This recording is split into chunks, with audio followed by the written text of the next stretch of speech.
Alright, so my first video for differentiation is this one. So we're looking to find dy dx, and I'm going to be using either the product rule, quotient rule, or chain rule. So the first thing I spot with this expression is that it is a product rule problem, and the reason I know that is because there's a little sneaky hidden time sign in the middle there. So I can write my product rule as this, which in my head I always say keep the first, differentiate the second, plus keep the second, differentiate the first.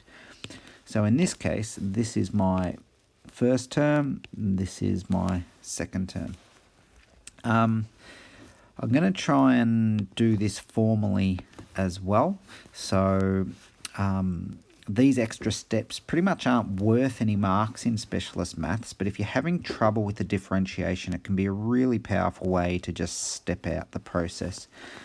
So I'm going to start by saying, okay, let u equal root x, which is equal to x to the power of 1/2.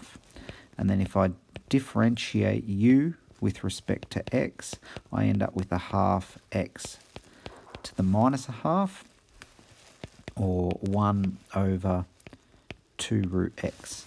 Now this would be a good derivative to try and remember because it often pops up in lots of places. Now I'm going to let v equal cos x, and the derivative of v with respect to x is equal to negative sin x.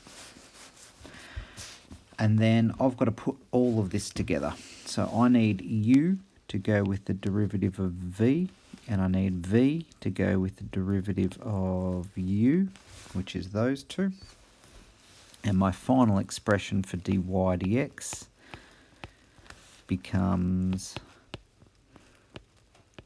root x times negative sin x plus 1 on 2 root x times cos x.